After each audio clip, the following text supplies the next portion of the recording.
Good morning, ambassadors. Ambassadors for Christ. That's Olivia in the background making noise. I'd like to start out the day with a toast to all the ambassadors who are representing Christ everywhere they go.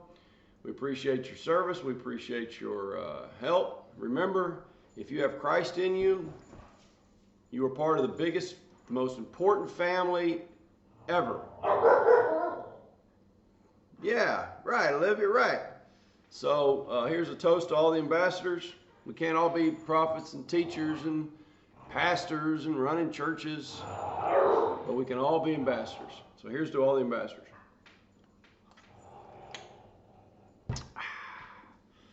So today I want to talk about something real simple.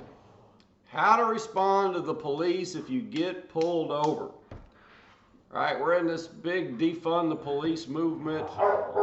BLM is out there terrorizing the world. They tore all my mailboxes up. I mean, there's just a bunch of stuff going on.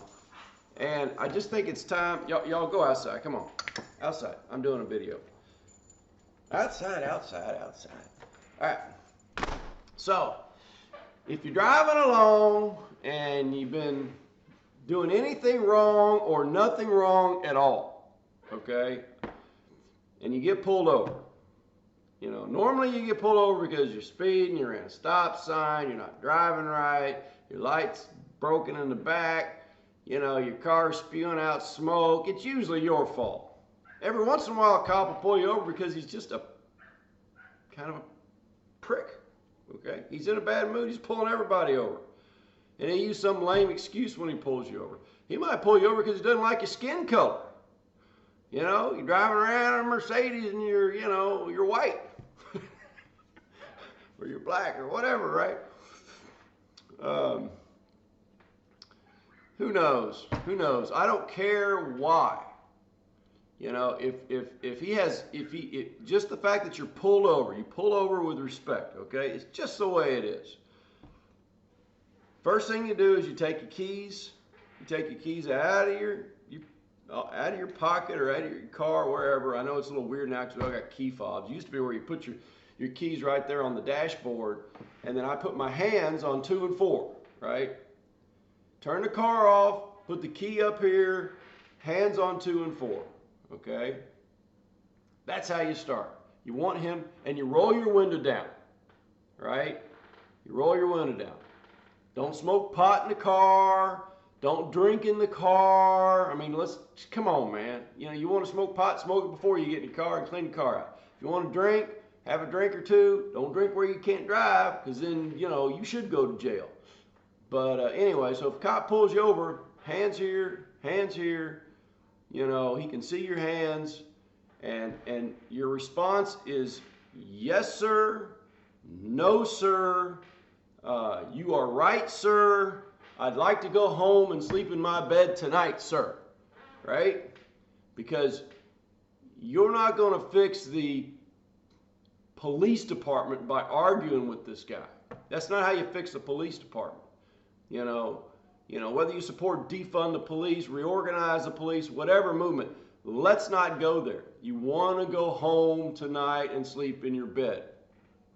So, and another thing you can do too, here in Central Texas, because I live it's real liberal here, and people don't really understand what they're doing. It's fine. I mean, it's not fine. It's really pretty bad. But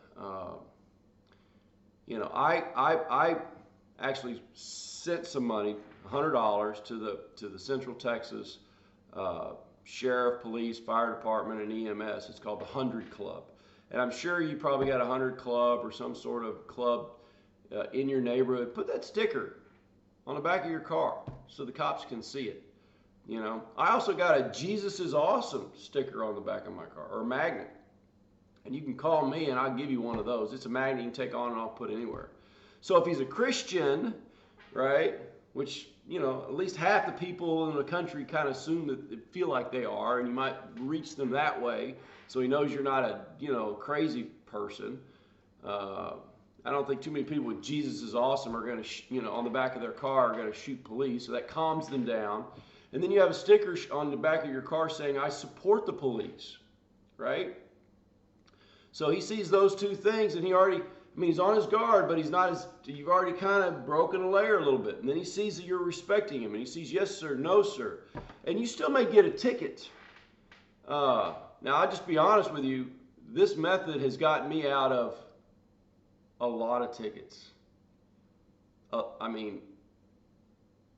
It's because I don't care how wrong he is at that moment. It does not matter. You've got to control yourself. And the Spirit of God gives you self-control.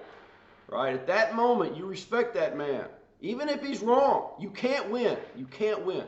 Okay? And if he takes you to jail because you've been drinking, you deserve that. Okay? But if you ask if you've been drinking, you only had 1 or 2 drinks, and this is the only time that I would ever tell a Christian to kind of lie, and I feel sorry about it. But if you had 1 or 2 drinks, remember you're being recorded, But you had 1 or 2 drinks maybe an hour ago, and you're totally sober and you're fine to drive, right? You've judged yourself.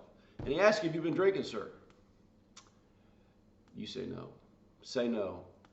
Because you're being recorded, right? And the system requires him at that moment to pull you out of your car and start going through all the tests and all the issues. Just say no, sir. Just say no, sir.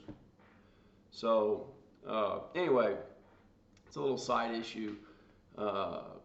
Christians are supposed to have self-control anyway. We don't drink and smoke too much where we can't drive. And if we do, we don't drive, right? Because we are responsible people. That's another reason why we're acting responsibly.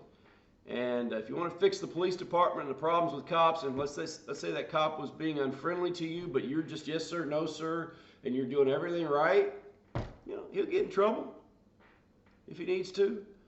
So that's the lesson for the day. And stay safe.